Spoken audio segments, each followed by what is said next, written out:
शिव प्रकट हुए हैं और दक्ष के घर में बकरे का सर लगाते हैं। बकरा क्या है? मुझे बकरा अभिमान का प्रतीक है, इसलिए बकरा बार बार मैं ही बोलता है। जोर से बोलिए जय श्री राम। 4 युग है, 4 राक्षस के नाते ध्यान से सुनो। सबसे पहला युग कौन है? बोले सतयुग। कौन युग है? सतयुग। सतयुग में जो राक्षस है उसके नाम में 7 अक्षर है। उसका नाम है हिरण्यकशिपु। जो दूसरा युग है आपका नाम है त्रेता। त्रेता में जो राक्षस है आपके नाम में 3 अक्षर। नाम रावण।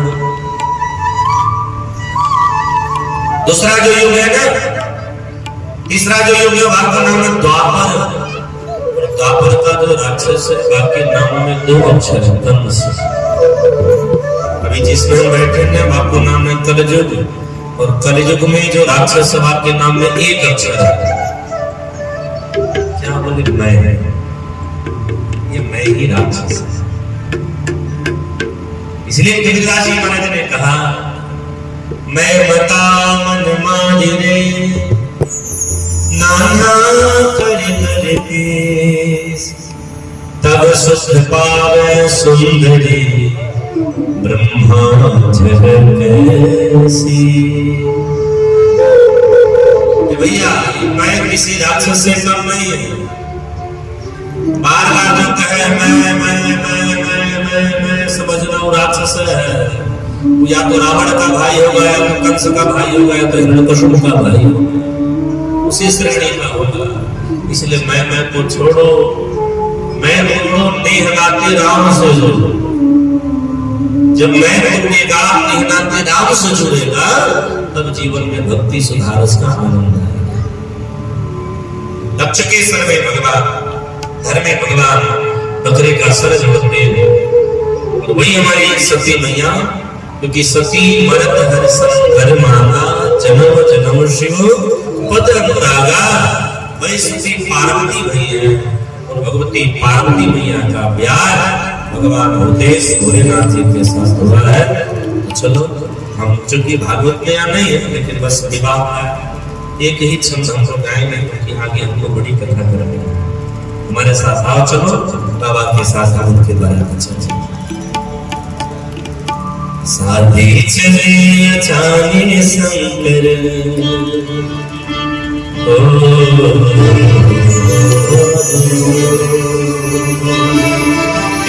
साथी चले अचानक शंकर, भोज बजावे थाली।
बजाए था।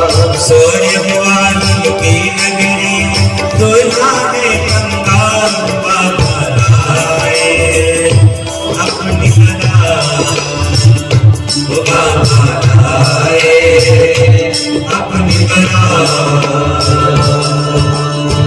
ऐसे नहीं, यहाँ कौन कौन है जो भोले बाबा के बारात में चलना था? जन आप तो था।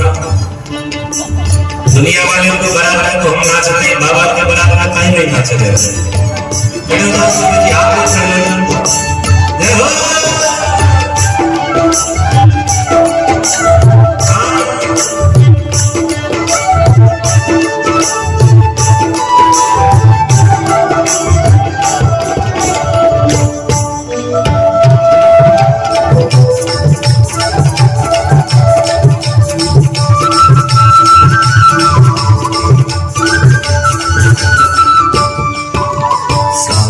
चले जाने संग रंग बहुत लगाए, शादी चले जाने संग रंग बहुत लगाए।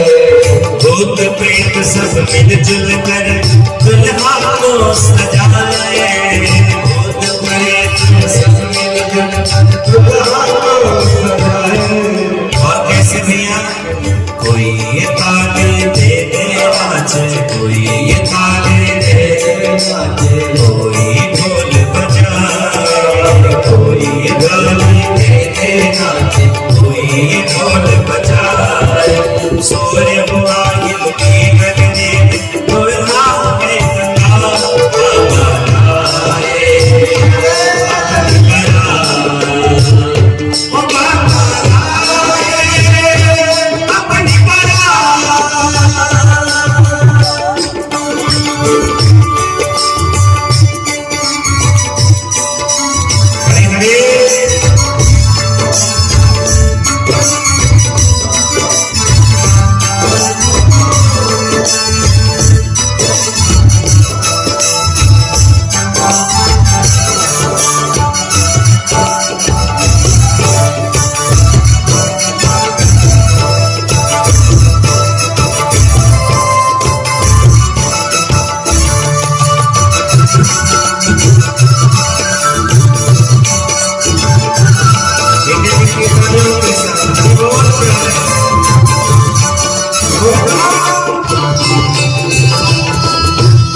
चली बारात आज, सिंधी चली बारात आज। सब सोए मसानी जागे, सब सोए मसानी जागे। बाबंबर कसे सरपन से, बाबंबर कसे सरपन से। दुल्हा चलते आगे, दुल्हा चलते आगे। विष्णु के वाहन को देखकर, विष्णु के वाहन को देखकर सर्प कमर से भागे, सर्प कमर से भागे। सोरे वाहिब की नगरी में दुल्हा में बाबा लाए अपनी बारात, बाबा लाए अपनी बारात। ओ भोला लाए अपनी बारात, ओ भोला अपनी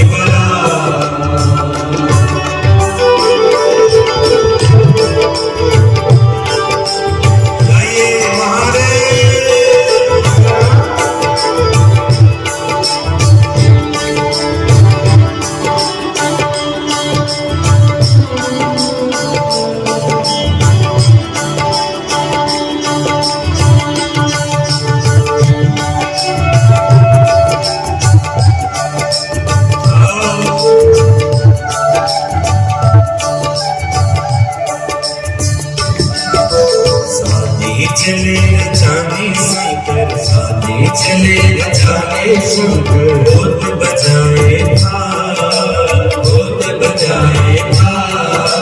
सोरे वाहिब की नगरी दुल्हा में बाबा लाए अपनी बारात, बाबा लाए अपनी बारात।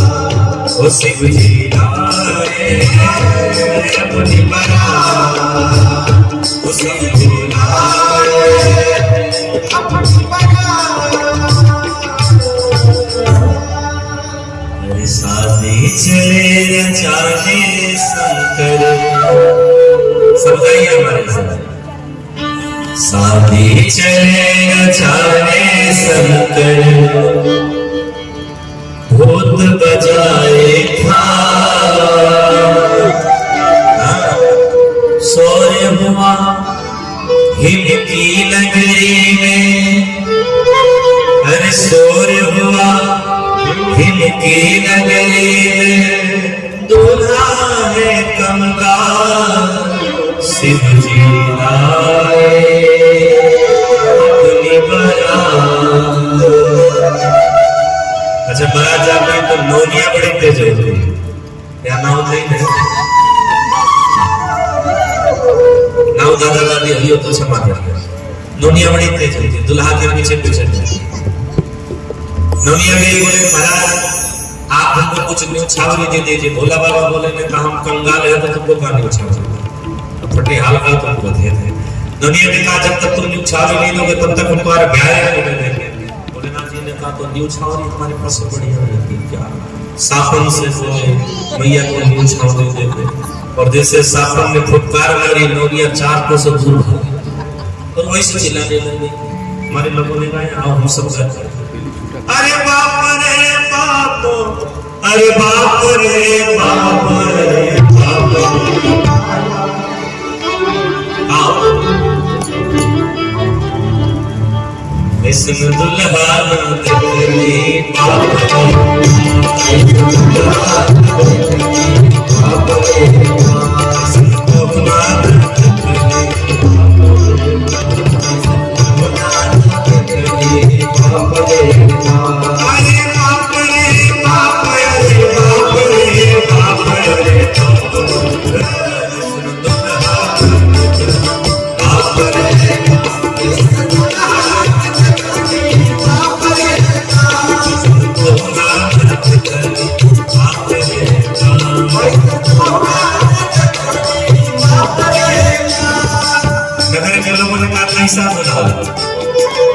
तेरे बाप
सुखदेव जी ने कहा कि बेटा परीक्षित,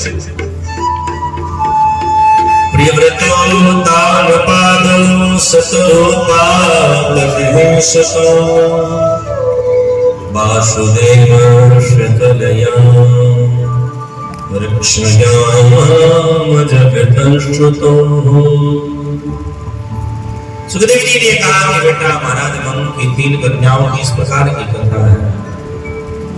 मनु जी महाराज जी के 2 सुंदर पुत्र है, तानपाद और प्रियव्रत। एक बात ध्यान से सुनना, शास्त्र तो ये कहता है कि पिता की संपत्ति का अधिकारी कौन होता है, बोले बड़ा ही पुत्र होता है। अन्य पुत्रों को क्या करना चाहिए, बोले बड़े भाई को पिता मानकर उनकी सेवा करनी चाहिए। इसलिए बड़े भाई को कभी बेईमान नहीं होना चाहिए। आजकल बड़का भाई बड़ा गड़बड़ हो जाता है, और जिस घर का बड़का भाई अच्छा होता है उस घर का आनंद एक अलग ही दिखता है। इसलिए बड़े भाई को संतोषी, त्यागी और वैरागी की प्रकार से होना चाहिए। ध्यान में रखना। उत्तानपाद जी महाराज मनु जी के प्रथम पुत्र हैं, सो राजा बने। उत्तानपाद जी ने अपने जीवन में 2 विवाह किया। बड़े संक्षिप्त में हम आप सबको करें। उनकी पहली पत्नी है, नाम है सुनीति। सुनीति अर्थ होता है धर्म। सुष्ठुर नीति यस्य सह सुनीति। और उनकी दूसरी पत्नी है, नाम है सुरुचि। सुरुचि अर्थ होता है माया। सुरुचि अर्थ होता है स्वरुचि मनस्य इति ही सह सुरुचि ही, अर्थात जो केवल मन को अच्छा लगे वही काम करे, उसी का नाम है सुरुचि। उत्तानपाद कौन है? ऊर्ध्वो पादो यस्य सः उत्तानपादः। उत्तानपाद कौन है? जिसकी पाद ऊपर हो सर नीचे हो, उसे उत्तानपाद कहा जाता है। हम आप जितने हैं माँ के गर्भ में होते हैं ना, तो हम सभी लोग उत्तानपाद ही होते हैं।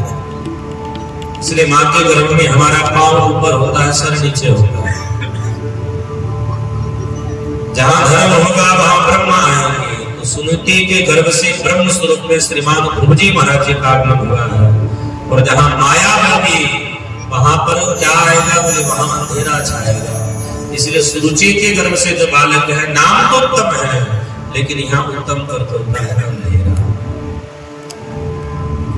एकदा सुरुचि पुत्रम अंकमारोप्य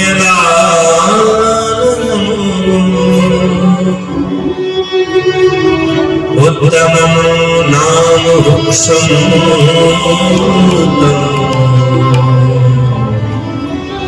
ध्रुवं राजा जननन्दता।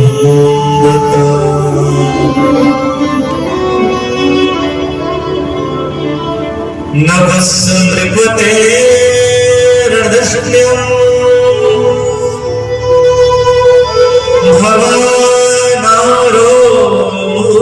भवनारोधुमहर्णते न गृहीतो मया वृक्षापि नृपात्मजः।